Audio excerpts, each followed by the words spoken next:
Boa noite. Estamos de volta com as nossas aulas de empreendedorismo e vamos dar continuidade à nossa aula 3, né? Hoje é a aula 4, mas eu digo continuidade porque nós começamos um tema chamado Desafios para o século XXI, onde nós apresentamos a semana passada 3 autores, não é? E que expuseram aí suas opiniões sobre o que deveria ser a gestão das empresas neste novo século, né? Diferentemente do sucesso obtido no passado, a gestão tem aí direcionamentos diferentes, não é mesmo? Então vamos dar continuidade a isso? Vamos falar de novo sobre esses desafios, trazendo mais autores e trazendo algumas publicações aí também para a gente completar essa aula. Então vamos começar aqui com um autor brasileiro, Chiavenato. Talvez alguns de vocês já devam ter usado livros dele. É um autor que vende muitos livros aqui no Brasil e os livros dele são indicados para os cursos de graduação, principalmente em administração. Então, ele não escreveu, como os autores que eu citei, assim, o que fez sucesso no passado e o que deverá fazer sucesso no futuro. Mas, nas obras dele, eu busquei aqui as últimas, né? Eu busquei sugestões dele para dizer, olha, cuidado com isso, cuidado com aquilo. E coloquei o nome aqui de desafios, quer dizer, ele coloca isso como desafios para o gestor das empresas aqui no Brasil. Então, quais são esses desafios, os principais que ele coloca? Primeiro, a globalização obrigará a empresa a se comparar com o que há de melhor no mundo. Verdade, não é? Então a gente está competindo hoje e não adianta ficar olhando somente quem está do nosso lado, porque com a derrubada das barreiras, que é uma das explicações da globalização, né, nós teremos aí empresas chegando e oferecendo a mesma coisa que nós oferecemos. E possivelmente com mais qualidade, possivelmente com um preço mais adequado, etc. Segundo desafio, necessidade de educar, treinar, motivar e liderar talentos. Acho que nem preciso discutir isso, né? Na verdade, vocês estão aqui na faculdade por causa disto. Terceiro, a capacidade de conquistar e fidelizar clientes. É muito mais difícil hoje manter clientes do que buscar novos clientes. Quarto, a necessidade de diferenciar bens de serviços. Bom, aqui essa aula não é aula de marketing, mas em marketing a gente aprende que o produto se divide em duas categorias principais: bens ou serviços. E hoje nós estamos misturando muito isto, bens e serviços, o que torna o trabalho de marketing e o trabalho de atendimento ao cliente muito mais complexo, não é? Então aí ele continua: pois com a difusão da tecnologia eles serão mais parecidos. Próximo, a necessidade de fixar objetivos e atingir resultados, isso chama-se planejamento. A necessidade de se atualizar e acompanhar os avanços tecnológicos, sim, inovação e criatividade. Jerry Wind, especialista em recursos humanos, ele também escreveu o antes e o depois. Então vamos colocar aqui. E ele coloca assim como o perfil da empresa, tá bom? Então, no século XX, direcionada por objetivos, foco no preço, ênfase financeira, tem que dar lucro, voltada para a qualidade do produto, direcionada ao produto e foco no acionista, tem que dar lucro. Ok. Século XXI, sugestão dele, não direcionada por objetivo, mas direcionada pela visão, né? Visão da empresa, valores, tá bom? Não foco no preço, mas foco no valor. A gente já tem discutido isso bastante com a turma de marketing, né? Preço é o que o cliente paga, valor é o que o cliente recebe. Então a empresa moderna hoje não foca no preço, mas foca no valor, que não é só monetário, tem outras componentes no valor. ênfase na velocidade, acho que já falamos disso, né? Velocidade de tomada de decisão, voltada para a qualidade total, não somente do produto, mas tudo, serviço, pós-venda, pré-venda, tudo. em vez de direcionada ao produto, direcionada ao cliente. O cliente é que tem que estar satisfeito e você pode ter o melhor produto do mundo, mas se o cliente não estiver satisfeito, não vai adiantar nada ter esse produto.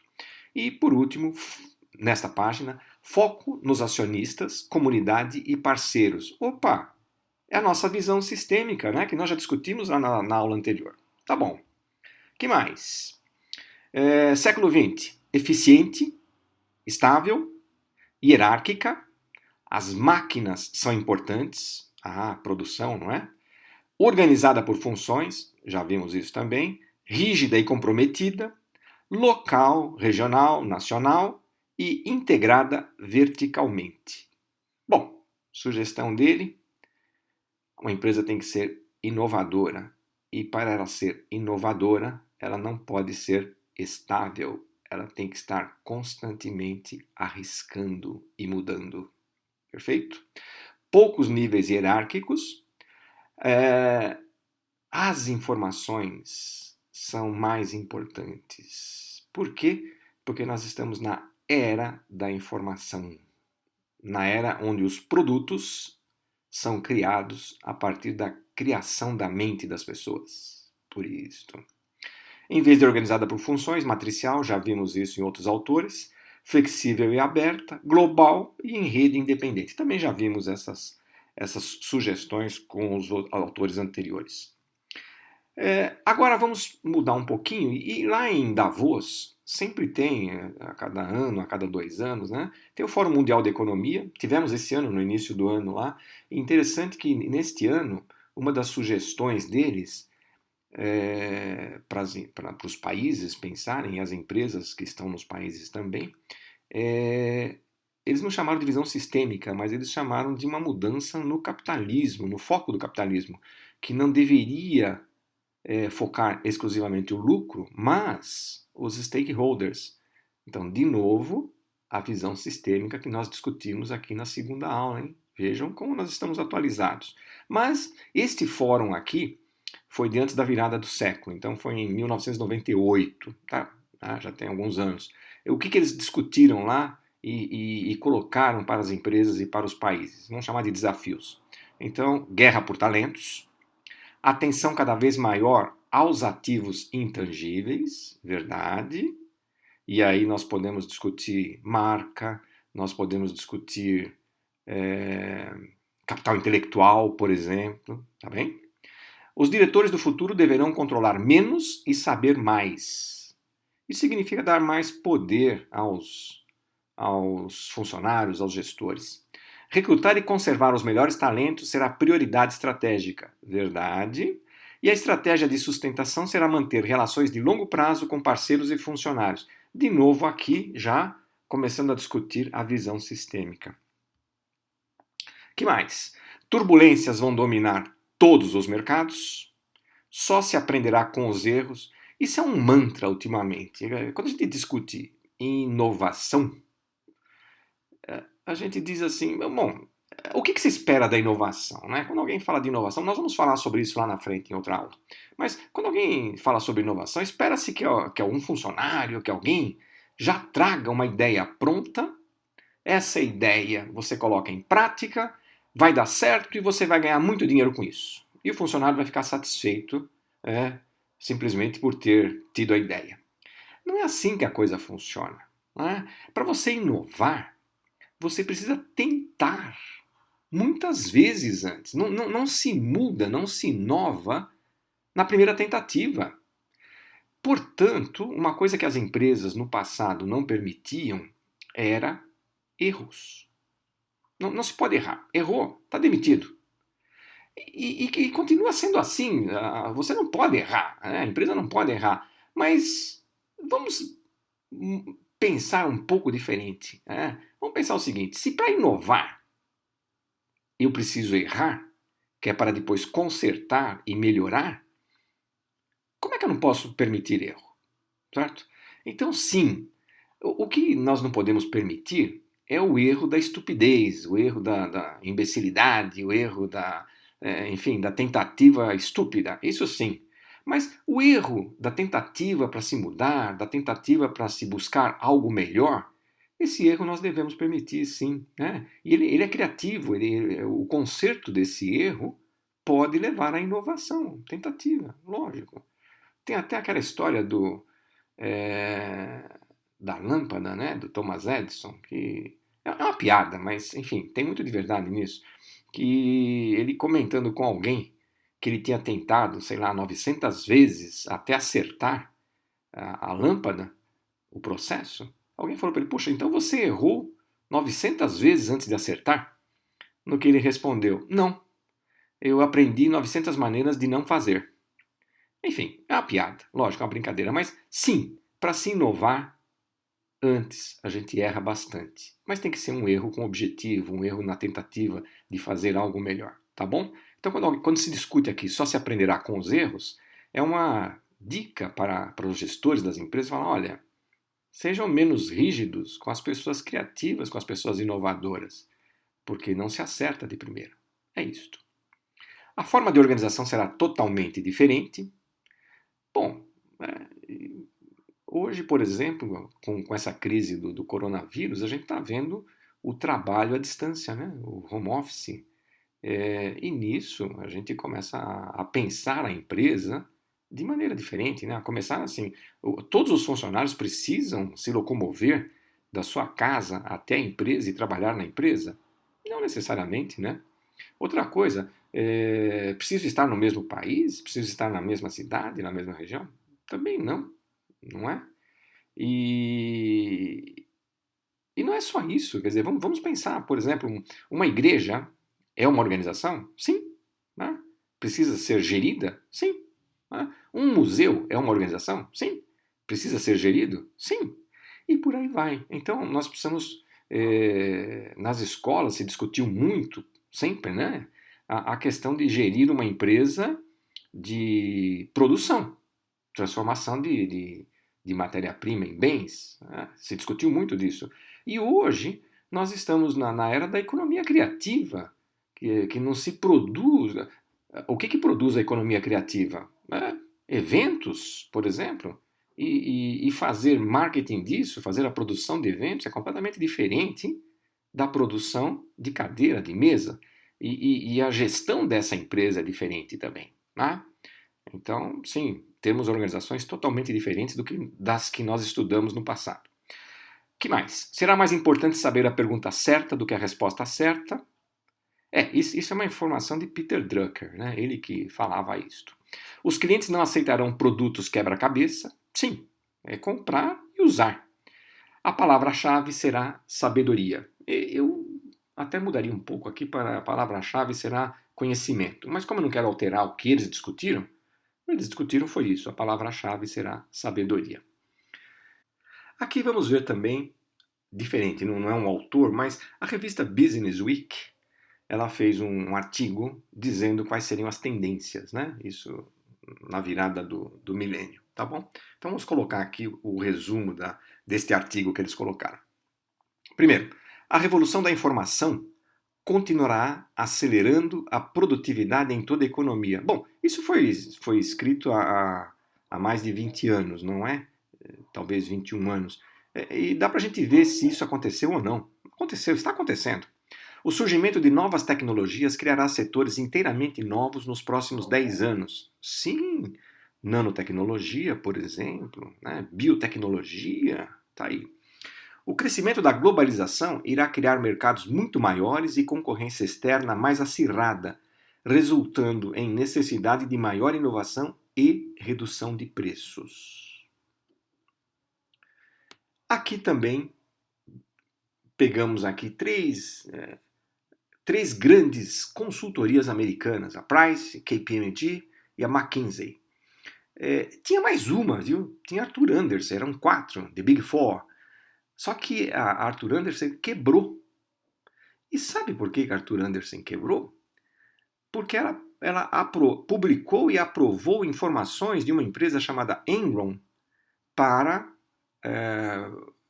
buscar novos acionistas para crescimento.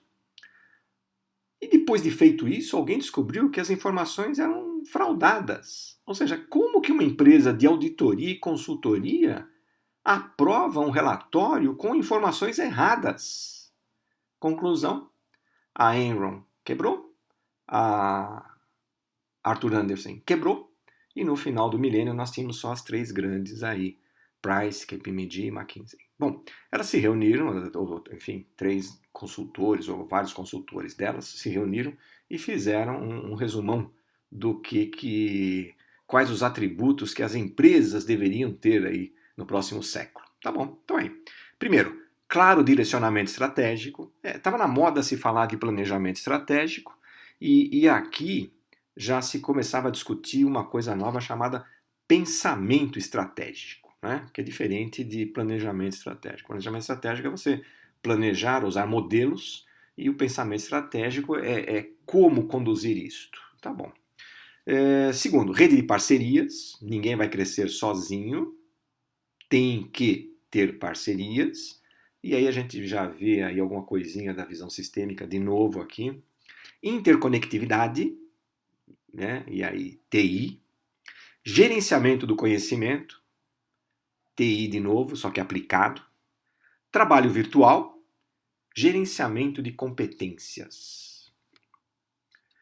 E para terminar, personalização dos serviços, o que é algo difícil de fazer, mas eles já sugeriam lá atrás, mas até agora a gente ainda não conseguiu fazer isto corretamente, mas é um grande objetivo, por sinal.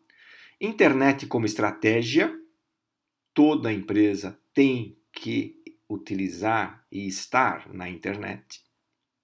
Equipes autônomas para tomada de decisão. Qualidade com custo competitivo e, por último, processos otimizados.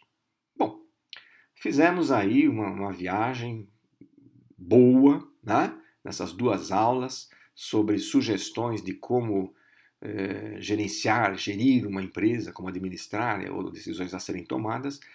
Não quer dizer que todas essas sugestões sejam boas, mas quer dizer que havia um consenso quanto a elas no início do século. E muitas delas já aconteceram e estão acontecendo. Algumas ainda não, poucas, mas a gente vê que essas indicações foram de muita valia. Então, eu digo para vocês que vão discutir empreendedorismo que mantenham estas informações como se fosse um checklist. Tá? Quando vocês forem pensar em empresas, ou já estão pensando em empresas, façam esse questionamento de todos esses itens aqui para ver se vocês estão no caminho certo ou não, se vale a pena, enfim, já pensar nisso na empresa, se a empresa já está atualizada com essa dinâmica de pensamento voltado para o futuro, né? E não simplesmente pensando no dia a dia, né? Aliás, uma coisa interessante aqui que a gente pode discutir, em nenhum momento esses autores que eu coloquei aqui há 20 anos apresentaram aí o problema do vírus que está ocorrendo hoje. Nenhum deles colocou. Né? Se falou em turbulência, se falou em mudança de foco, do lucro para a questão do valor, etc. Se falou tudo isso e isso as empresas vão ter que trabalhar isso agora. Mas ninguém falou que talvez a causa de tudo isso, né, ou o processo fosse acelerado por uma pandemia. Vejam então como é difícil pensar o futuro, não é mesmo? É dificílimo. Porém, é mais difícil para nós do que para esses autores, que o trabalho do dia a dia deles é isto, é pensar o futuro e pensar melhorias nas empresas, não é verdade? Então, vamos utilizar isto, estudem bastante isso, vejam bem como interpretar essas informações, e vamos nos preparar então para a próxima aula para a gente avançar mais nesta discussão aqui de empresas ou empreendedorismo. Então, uma boa noite para vocês.